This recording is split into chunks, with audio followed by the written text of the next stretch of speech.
Assalamualaikum warahmatullahi wabarakatuh. Di sini kita akan membahas tentang sistem persamaan linear. Seperti terlihat di slide ya, bisa dilihat ada beberapa pernyataan yang pada dasarnya ini ada kaitannya dengan apa sih yang dimaksud dengan sistem persamaan linear. Yang pertama, di situ dinyatakan ada sebuah garis dalam bidang XY. Secara aljabar dapat dinyatakan oleh sebuah persamaan yang berbentuk A1X tambah A2Y sama dengan B, di mana persamaan seperti ini disebut dengan persamaan linear yang terletak pada variabel X dan variabel Y.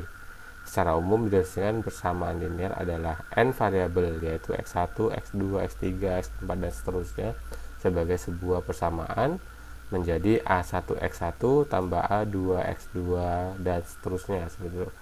Ya, perlu diperhatikan dari dua pernyataan ini kita bisa tarik bahwasanya sistem persamaan linear ini adalah persamaan-persamaan aljabar yang notasinya itu terbentuk dari sebuah garis, baik itu XY, XZ ya dan sebagainya. Mungkin pernah kita melihat atau pernah dengar dengan istilah sumbu kartesius seperti itu ya, dimana pengolahan data dari sumbu kartesius tersebut yang membentuk sebuai persamaan-persamaan yang bisa kita olah secara aljabar seperti itu.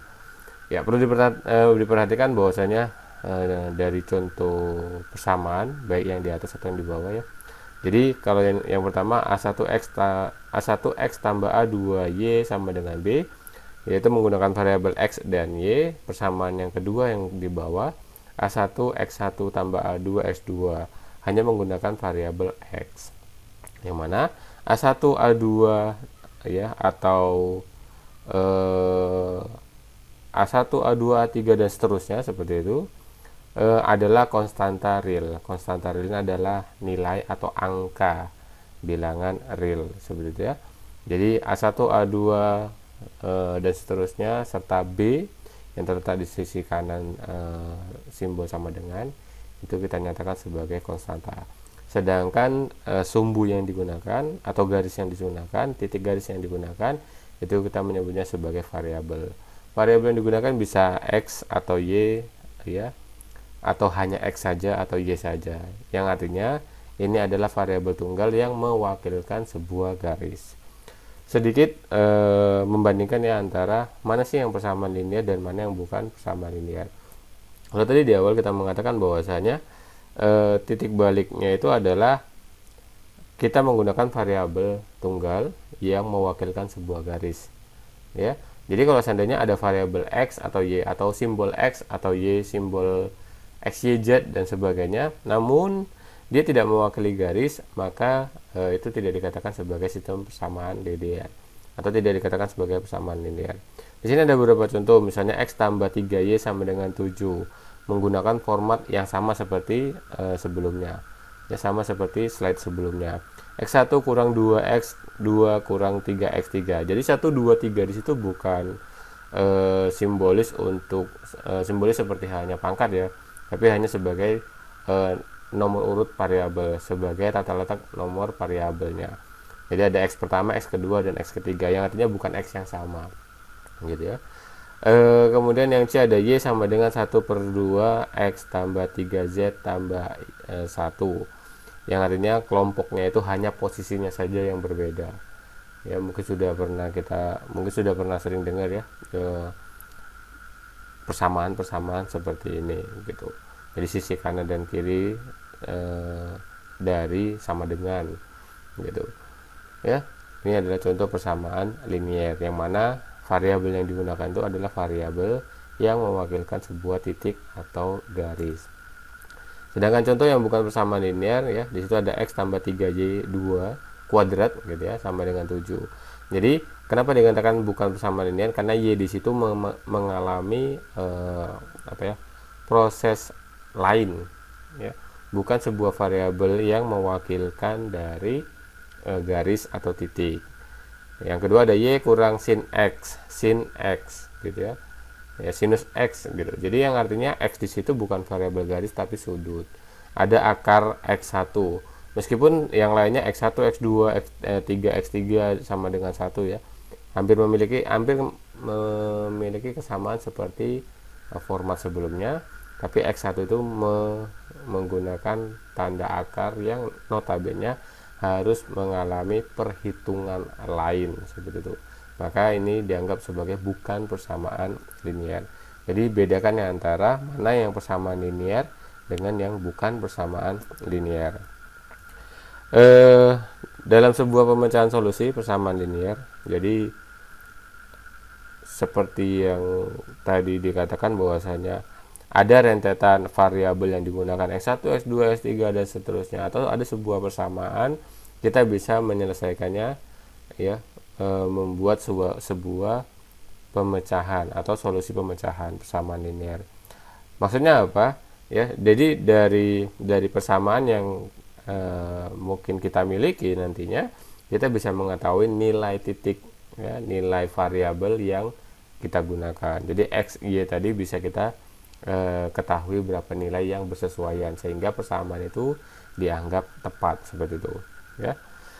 Yang pertama mungkin kalau seandainya kita katakan solusi pemecahan ini ada beberapa cara, ada beberapa trik.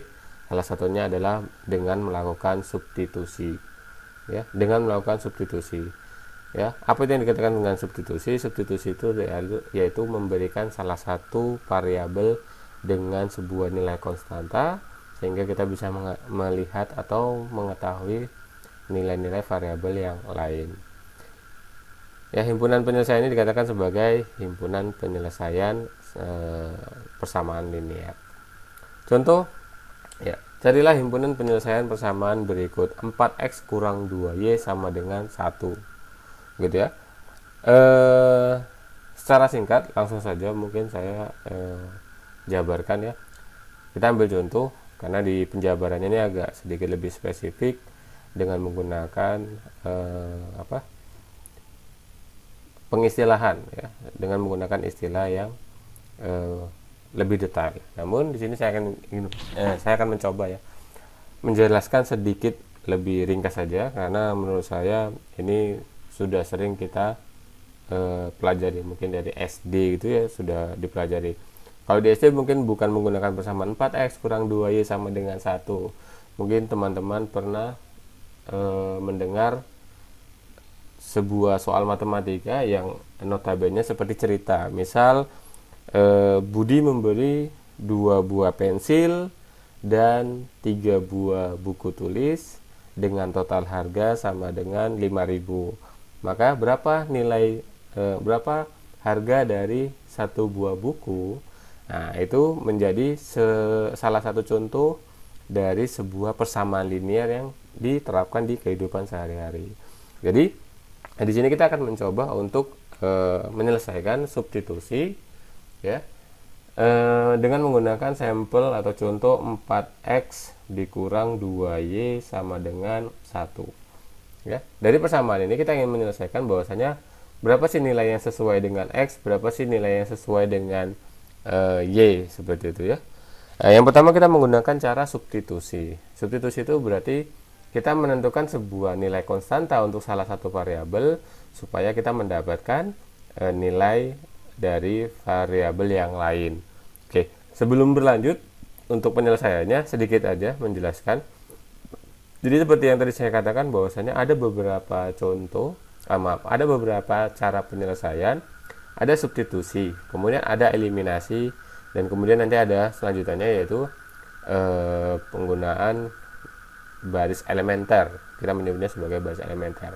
Mungkin substitusi dan eliminasi ini pernah dipelajari ya. Yang artinya seperti apa? Substitusi ini kita bisa selesaikan hanya kalau seandainya kita menggunakan 2 variabel. Kalau kita menggunakan substitusi gitu ya. Ada lagi yaitu eliminasi kalau seandainya kita memiliki 2 persamaan. Ya, kalau kita memiliki 2 persamaan. Kemudian ada lagi yang bertingkat yaitu menggunakan elemen baris. Oke, kurang lebih seperti itu. Jadi ada paling tidak ada 3 penyelesaian untuk sistem persamaan linier. Kembali ke soal kita ya. 4x kurang 2y sama dengan 1 bisa kita ibaratkan sebagai sebuah persamaan linier yang mau kita cari tuh nilai x dan y-nya. Jadi kita mencoba untuk mensubstitusikan nilai Y, di mana saya menganggap Y sama dengan 1, gitu ya. Saya menganggap Y sama dengan 1, di mana Y sama dengan 1 ini kita implementasikan ke dalam persamaan yang sebelumnya. Jadi kita akan merubah atau kita akan memperoleh sebuah persamaan di mana 4x kurang 2, karena kita sudah mengetahui nilai Y itu adalah sama dengan 1, maka kita kali dengan 1 sama dengan 1. Yang artinya nilai Y itu tadi berubah menjadi 1 berdasarkan fungsi substitusi tadi. Oke, 4x kurang 2 kali 1 sama dengan 1. Saya punya 4x dikurang 2 sama dengan 1. Saya menggunakan eliminasi ya. Eliminasi sederhana untuk sebuah persamaan. Teman-teman pernah dengar istilah eliminasi persamaan De Morgan dan sebagainya, ya menggunakan prinsip yang sama seperti itu. Oke, 4x kurang 2Y sama dengan 1, maka saya akan sederhanakan lagi. 4x sama dengan min 2 atau minus 2 kurang 2, karena dia terletak di sebelah kiri sama dengan, ketika dipindahkan ke kanan maka tanda negatif berubah menjadi positif. Jadi saya dapat 1 ditambah 2, 4x sama dengan 1 tambah 2, gitu ya. 4x sama dengan 1 tambah 2, atau 4x sama dengan 3. Saya punya x sama dengan, kalau di kiri kita punya perkalian, ketika dipindah ke kanan maka dia berubah menjadi pembagi 3/4. Maka saya peroleh x sama dengan 3/4. Apakah fungsi ini adalah fungsi yang tepat? Yang artinya seperti ini. Kalau seandainya Y itu adalah 1, maka X adalah 3/4. Atau sebaliknya, kalau seandainya X adalah 3/4, maka secara otomatis Y itu berarti sama dengan 1. Ya, kurang lebih seperti itu. Ya, untuk membuktikannya kita bisa coba nih. Jadi kita sudah dapat ini X sama dengan 3/4. Ya. X sama dengan 3/4, kita akan coba untuk mensubstitusikan, benar nggak kalau seandainya X 3/4 itu bisa menghasilkan Y yang nilainya adalah sama dengan 1, seperti itu. Ini saya hapus terlebih dahulu. Dari persamaan yang sama, kita anggap mensubstitusikan nilai X sama dengan tadi ya 3/4. 3/4 kita masukkan ke dalam persamaan yang sama. 4 dikali 3/4 dikurang 2Y sama dengan 1. Maka kita peroleh 4 kali 3/4, gitu ya, 12 bagi 4, kita dapat 3 kurang 2Y sama dengan 1. 3 kurang 2Y sama dengan 1. Oke. Karena di sini yang konstanta realnya adalah 3, ya. Kenapa mungkin ada pertanyaan, kenapa bukan min 2Y yang min 2 yang kita letakkan? Min 2 masih memiliki variabel, karena yang mau kita cari adalah variabelnya, gitu ya. Maka kita lihat yang berdiri sendiri dan bisa dieliminasi. Karena 3 tidak memiliki variabel lagi, ya, tidak memiliki variabel, maka 3 dilemparkan ke sisi kanan. Jadi sama dengan, maka saya punya min 2Y sama dengan 1, ya. 3 positif karena dilempar ke kanan, maka berubah tanda menjadi minus 3, gitu ya. Min 2Y sama dengan min 2, Y sama dengan, tadinya kali berubah menjadi pembagi min 2/2. Maaf, min 2/min 2, karena minusnya. Jadi perubahan kalau seandainya perkalian, dia hanya perubahan pada bentuk pengali dengan pembagi. Kalau yang tambah berubah kurang, kalau yang kurang berubah tambah. Nantinya tanda negatif dia akan tetap negatif karena posisinya perkaliannya. Ya, ini banyak beberapa berpendapat yang berbeda, gitu ya. Nanti saya akan jelaskan sedikit. Jadi saya punya Y sama dengan min 2/min 2, Y sama dengan 1. Yang artinya nilai yang kita substitusikan sebelumnya. Oke, tadi saya ingin menjelaskan sedikit, Pak, kenapa harus min 2? Kenapa ketika dirubah tidak jadi positif 2? Ya, karena minus karena kembali tadi perubahannya hanya posisi kali menjadi pembagi, maka berubah, tandanya itu tidak berubah, tetap alias tetap. Beda hanya kalau dia tunggal, gitu ya, bukan perkalian, maka posisinya hanya sebagai pengurang atau penambah, seperti itu. Ya, ada juga yang berpendapat bahwasanya kenapa Y sama dengan? Pembuktiannya dengan menggunakan substitusi. Ya, kalau seandainya ini min kali 2 berarti min kali Y, maka di sini harusnya min Y. Ya, min kali 2 min kali Y seperti itu. Ada yang berpendapat seperti itu. Maka di sini adalah min Y. Ya, di sini berarti kalau seandainya berubah dia menjadi positif, berarti min 2 per 2. Kalau seandainya min 2 per 2, hasilnya adalah minus 1. Gitu ya, hasilnya minus 1. Tapi kalau seandainya pembagiannya sama simbolnya, maka nilainya berubah positif. Sama seperti minus kali minus, hasilnya positif. Jadi kalau negatif kali negatif, ya nilainya positif. Gitu. Maaf, ya negatif kali negatif hasilnya positif, maka pembagian dengan nilai yang sama atau lebih besar, negatif bagi negatif hasilnya positif, seperti itu. Kalau nilai pembaginya lebih besar ya. Lebih seperti itu. Jadi intinya kita mendapatkan nilai Y sama dengan 1 seperti nilai substitusi yang sebelumnya, kurang lebih seperti itu. Oke. Oke, ini sedikit terkait dengan substitusi, gitu ya. Lalu bagaimana dengan eliminasi? Ya, eliminasi ini berlaku untuk dua sistem persamaan linear. Ya, dua persamaan linear itu bisa menggunakan fungsi eliminasi. Saya rasa sudah pernah dipelajari ya. Misal saya punya dua persamaan 4x kurang 2y sama dengan 1. Kemudian saya buat 4x kurang 4x tambah y sama dengan 1. Ya, seperti ini.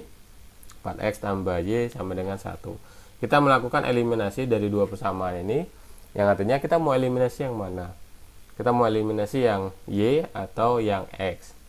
Jadi kalau kita mau mengeliminasi yang X misalnya, karena punya nilai yang sama yang 4 dengan 4, kita bisa eliminasi supaya dia nilainya 0, yaitu dengan menggunakan fungsi pengurangan. 4 kurang 4 hasilnya 0. Jadi ya, maka untuk X adalah 0x, ini otomatis tidak punya nilai, karena nilai apapun yang dikali dengan X, nilai apapun yang dikali dengan 0 hasilnya adalah 0, seperti itu ya. Min 2 dikurang Y. Y bukan berarti tidak memiliki konstanta ya. Kalau seandainya dia berdiri sendiri, maka konstantanya adalah 1, karena bilangan yang dikali dengan angka 1 adalah bilangan itu sendiri, seperti itu ya. Min 2 dikurang 1. Saya utang 2 gitu ya, dikurang lagi dengan 1, maka utang saya bertambah menjadi min 3y sama dengan 1 kurang 1 sama dengan 0, seperti ini ya. Min 3y sama dengan 0. Nah, ini salah satu contoh eliminasi, yang artinya nilai salah satu variabel ya dari dua persamaan itu kita bisa eksekusi supaya nilainya tereliminasi. Jadi contohnya X sudah tereliminasi, kita punya min 3y sama dengan 0 ya, baru kita punya pembagian Y sama dengan 1 per gitu ya. Y sama dengan pembagian ya, sepertiganya, seperti itu. Oke, ini dia hasil eliminasi. Jadi eliminasi itu adalah salah satu cara untuk menghilangkan salah satu nilai variabel. Jadi kalau di sini seandainya 4 dengan 4 karena nilai sama, kita bisa kurangkan. Kalau seandainya nilai negatif positif, maka perhatikan simbol penjumlahannya, apakah dijumlah atau dikurang. Ingat aja bahwasanya kita perhatikan bahwasanya seperti halnya yang mau dikurangkan gitu ya. Misal min 2, misal saya punya persamaan min 2y, kemudian di bawahnya 2y, maka simbol yang tepat supaya nilainya ini adalah 0 yaitu positif gitu ya. Min 2 ditambah 2 hasilnya 0y, maka simbol positif atau negatif itu berdasarkan nilai konstanta yang dimiliki variabel ya. Ini sedikit terkait dengan eliminasi tadi ya. Oke, Di sini ada sedikit pernyataan terkait dengan sistem persamaan linear. Yang pertama, tidak semua sistem persamaan linear mempunyai penyelesaian. Ya, tidak semua sistem persamaan linear mempunyai penyelesaian. Yang artinya, ketika kita cari dengan menggunakan eliminasi misalnya, kita tidak mendapatkan nilai y-nya, kita tidak mendapatkan nilai x-nya, gitu ya. Nah, yang artinya itu tidak memiliki penyelesaian. Mau disubstitusikan, kalau substitusi mungkin karena dia hanya satu persamaan gitu ya, atau satu baris persamaan. Tapi kalau seandainya sampai 2 baris atau 3 baris, maka persamaan itu kemungkinan tidak memiliki penyelesaian, ya, tidak menghasilkan sebuah nilai perhitungan. Yang kedua, sebuah sistem persamaan linear yang tidak mempunyai penyelesaian dikatakan tak konsisten.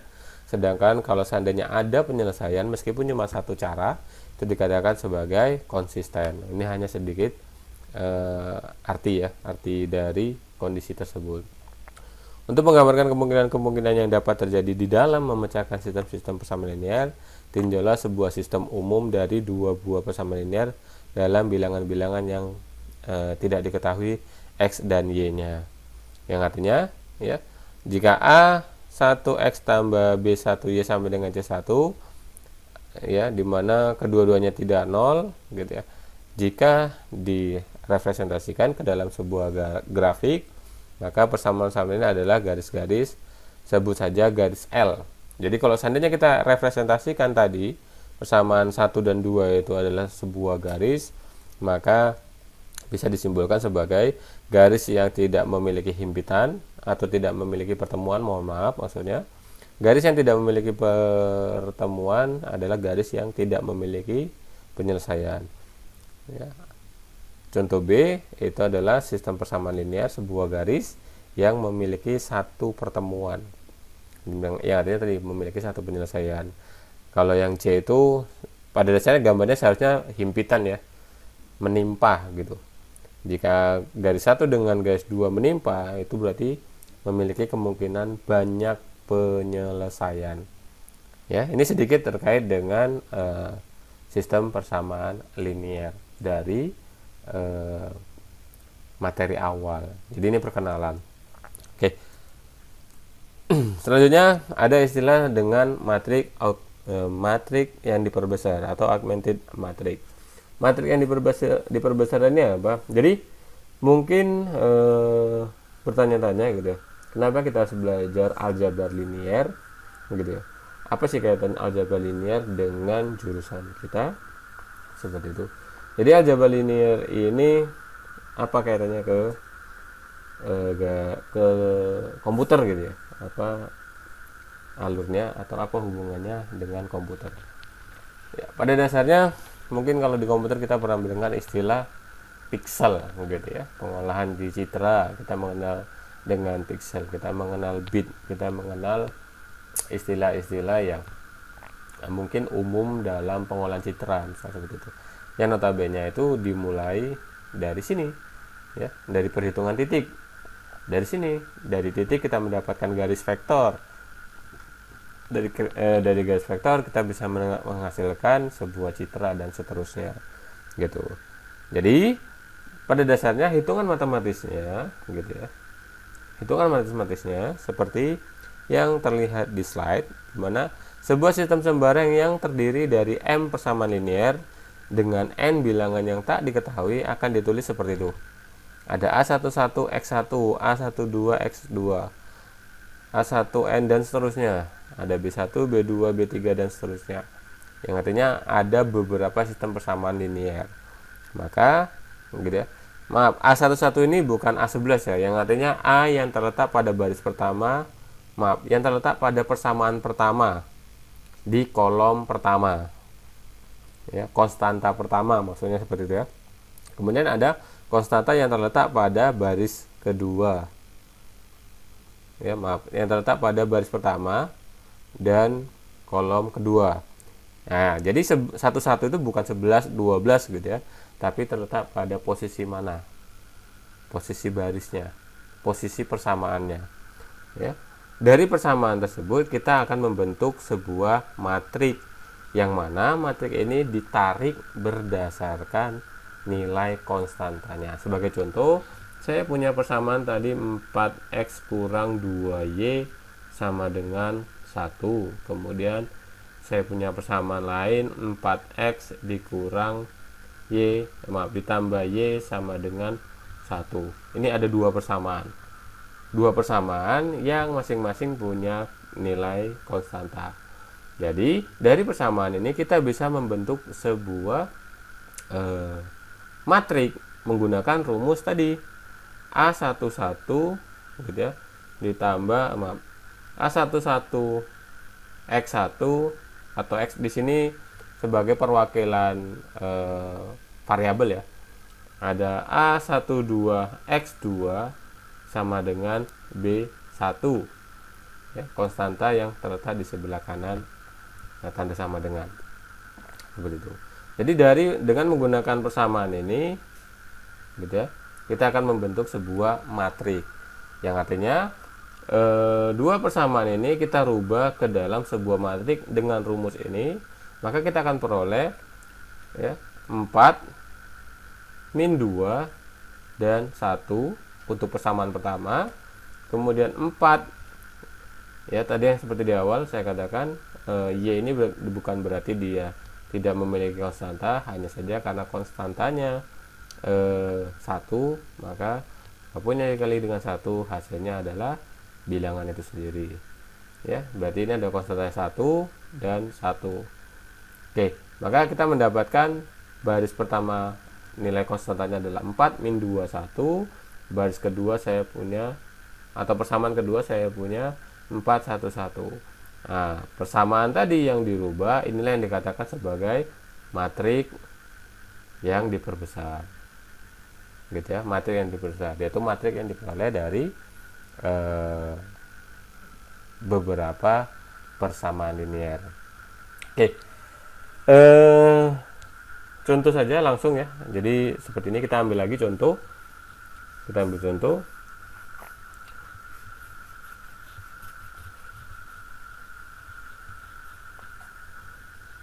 Contoh saya punya persamaan 3x kurang 2y ya, tambah z sama dengan 0, kemudian min 3y kurang 4z sama dengan 1, kemudian 3x ya, 3x tambah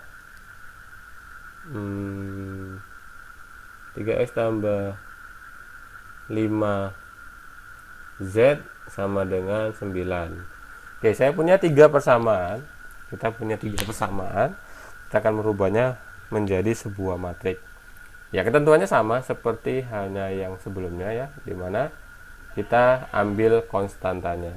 Di persamaan pertama ya, di persamaan pertama kita punya 3 untuk variabel x, karena tadi posisi pertama persamaan pertama. Kemudian saya punya min 2y. Jadi perlu diperhatikan variabel yang digunakan apa? Ada x, y, dan z. Berarti akan membentuk 3 kolom. Kolom x, kolom y, dan kolom z. Kita akan kelompokkan untuk konstantanya. Min 2y untuk persamaan pertama saya punya minus 2 dan z 1 serta nilai konstanta yang di sebelah kanan persamaan, yaitu B1 saya punya 0 untuk persamaan pertama. Bagaimana dengan persamaan kedua? Persamaan kedua, lihat di persamaan kedua hanya ada y dan juga z serta b gitu ya, yang artinya nilai x nya nggak ada. Bagaimana kalau tidak ada? Maka kita rubah menjadi 0. Jadi nilai x di awal di barisan x atau di kelompok x untuk persamaan kedua, x-nya bernilai 0, y-nya bernilai min 3, z-nya bernilai min 4, dan b-nya bernilai 1. Untuk persamaan ketiga, dengan prinsip yang sama, kita punya 3 untuk x, 0 untuk y, dan 5 untuk z, serta 9 untuk b ketiga. Nah, jadi dari persamaan ini kita punya matrik yang diperbesar kurang lebih seperti ini. Mungkin ini saja sedikit penjabaran tentang matrik yang diperbesar. Lebih kurang saya mohon maaf. Sampai di sini aja pertemuan kita hari ini ya. Untuk materi hari ini saya akhiri. Billahi taufiq wal hidayah. Assalamualaikum warahmatullahi wabarakatuh.